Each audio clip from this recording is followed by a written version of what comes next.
Welcome to the world of energy. Did you know there are many types of energy we can use and obtain? One type of energy is called geothermal energy. Yeah, I know what you're thinking. What is geothermal energy? Geothermal energy comes from the earth. Don't you know your Greek and Latin roots?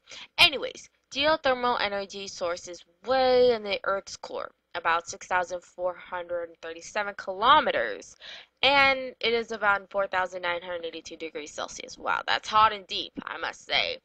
It, in the Earth's core, heat continuously flows out. As we know, heat rises. So the heat rises to the surface by the help of magma, aka molten rock. Remember, magma is not lava. It's not lava until it reaches way to the surface above the crust. So anyway, most of the time the magma doesn't go up on the surface and remains below the crust.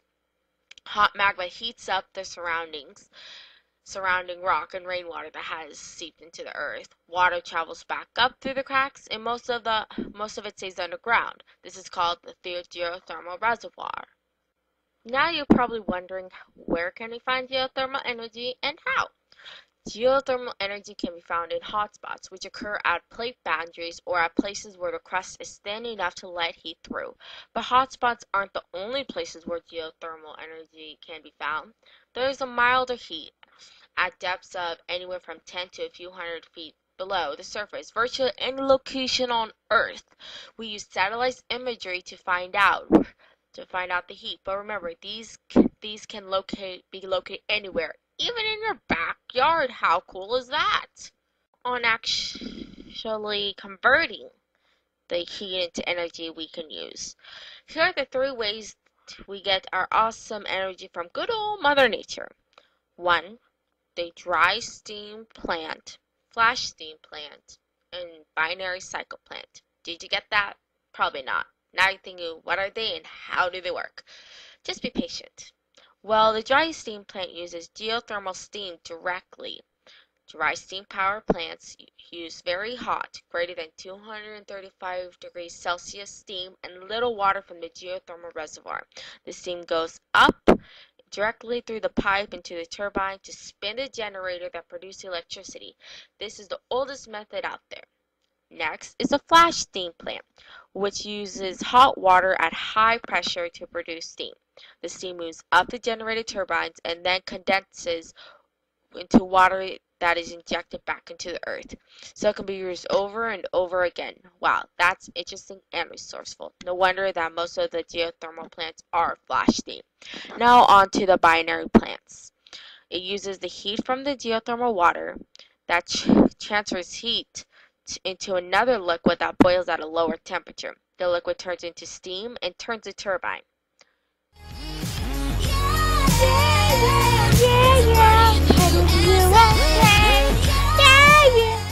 Oh, you're here. Well, I guess it's time for more educational stuff on geothermal energy, because I'm not getting paid to, never mind. On with the show. Did you know that 0.5%, yes, I said 0.5% of the USA's electricity comes from geothermal electricity? Sad, I know. And we use more geothermal electricity than any other country. The US only has 4 states that has geothermal plants, and one of them is California, home of the Del Norte Nighthawks. California has 34 geothermal power plants, which is produced more than 90% of the US's geothermal electricity. The US alone produces 2,700 megawatts of electricity from geothermal energy. The benefits of geothermal energy: they heat up water. Do I hear natural hot springs? It's great for the skin, girls. Helps clear it. Also, the water is being reused, so no more fuel price shocks.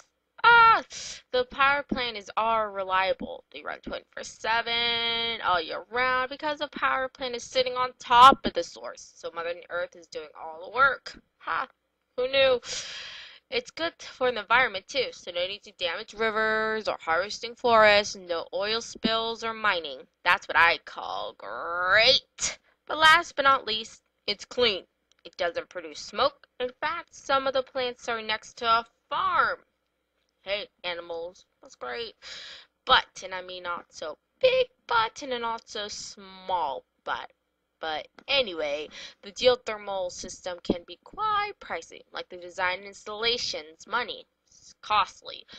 We can fix this by investment because over the years the price will go down. Like new iPod comes out, $200. A half a year goes by, 150. Another year goes by, 125. See what I mean? Also, the geothermal plants release carbon dioxide. And like I don't mean like the plants itself, it's more like the geothermal reservoirs. But it's a small fraction compared to the fossil fuel plants. And we know that they're so bad. My partner and I would rather have geothermal energy than fossil fuels energy because it's great for the environment and the earth is doing most of the work, not the machines. Would you like our futures to have a clean and natural energy? Because you know, natural is so legit.